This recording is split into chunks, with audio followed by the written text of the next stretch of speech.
Joining us now on First at 4 is Maricopa County Sheriff Paul Penzone. Paul, good to see you, first of all. Thank you. Thank you for coming in. And, you know, I always wish it was under different circumstances that we're talking to you, but 13 hours separates two mass shootings.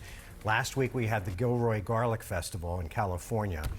When you see these stories, as a person who has lived most of his life in the law enforcement industry, but you're also a citizen, you're also a father, a husband, knowing that any of your family members could have been there, you could have been there.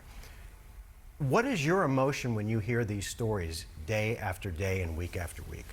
Well, you know, we obviously always worry for the safety of everyone in the community as well as my own family, and that's the reason we're in this profession. But this has become a societal issue, and no one can deny that or find justification or defense for it. And what concerns me most is this nation prides itself on our ability to solve problems, to improve quality of life for the community at large. And we can think of different categories. We can talk about HIV/AIDS and the push to try to address that. We can talk about financial elements. If the economy struggles and we go into a recession, what we'll do to overcome it. We can talk about 9/11 and how we felt in that moment. We knew where we were at the time. We can still remember to this moment, and how the country responded because our safety and our democracy was at threat and risk. Why do we treat these current circumstances any different? It is not just mental illness, because there are many people who have a mental health challenge that are not violent in nature, although that's a category of it. It is not just the internet. It is not just video games. It is not just the access to firearms. They are all in some way, shape, or form contributors. But the question is this: why, as leadership in this nation, do we fail to step up to the task and find ways to mitigate the violence that we see every day? So why? Lack of courage. Lack of courage from the aspect, and I don't speak about it, you know, we see courageous acts every day by citizens and by, you know, law enforcement professionals. And when I say lack of courage, it is, don't worry about what's good for you in your career. Worry about what's good for those that you swore to serve. And if we're going to deny taking on that issue and have a thoughtful conversation regardless of where you are on a political spectrum, then you really are undeserving of the responsibility to make decisions on behalf of others. A lot of people are looking to politicians to make a change, but while we wait for that to happen and really haven't seen anything take action since 1994, which we saw on the Today Show earlier, what can we as citizens be doing to protect ourselves from such acts? And that's probably the most important question, because there's that which we control and that which we don't. We'd like to influence those who could make decisions on our behalf, but you know, first and foremost, we have to have an understanding of the dynamics that we face. Who within the scope of our influence maybe is challenged with a circumstance, violent by nature, or emotionally unsound, mental health challenges, or just provoked to violence because they feel as though they've been mistreated. What can we do to intervene in that circumstance? What resources are available?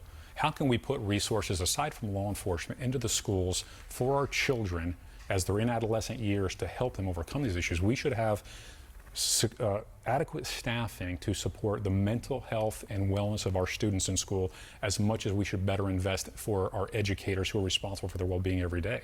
So this is a holistic issue.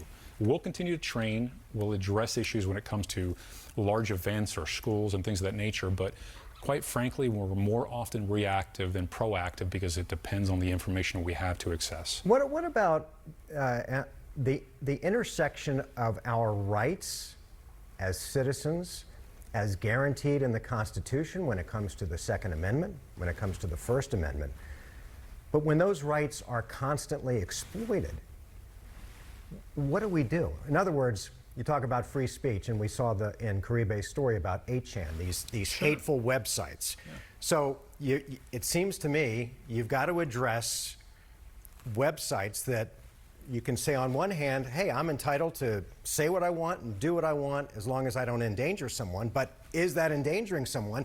And then the Second Amendment, which says the right to bear arms, but that's been distorted into saying I can own a semi-automatic assault weapon with an extra large clip if I want. Sure. So how do you police that? Well, we can protect the First Amendment and also respect the fact that our words have implications and have consequences, because we can either inspire or negatively influence those that we're speaking to or about. So that's a responsible decision. And we have someone who is irresponsible with the First Amendment. The power that is speaking out against that in a thoughtful way suppresses it. The Second Amendment and safety for our children can coexist. There's no reason that we can't have thoughtful conversation about what is appropriate in our society as it relates to access to firearms. How can we either limit, restrict, or prohibit those who we know unequivocally have forfeited that right because of either their mental health circumstances, their criminal background, or other factors. But we can't have loopholes. You can't say you can't go to a legitimate gun store to purchase a weapon and have to fill out this form and go through a background, but you can go to your neighbor's house and purchase it without any record, or to a gun show. So we know the answers. We know what are potential, I don't want to say solutions, but steps in the right direction. We just have to have courage. You know why? It's not only history that will judge us, it is humanity that will judge us, and right now we're failing the test. And courage may be the tallest task that anyone faces, and no one may have the courage. There's no excuse for not having the courage to just sit at the table with someone who has a different opinion. I know, and discuss and it. you know, and Rachel knows, but no excuse doesn't mean that we'll get the people out that don't have the courage to do the right thing. Well, I've been blessed and privileged with this position that I have, and I will do everything in my powers to protect this community and to take appropriate steps to protect our children. All right. All right, Sheriff Paul Penzone, thank you so much Thank for you. coming in. Thanks I for really coming in. appreciate it. You bet.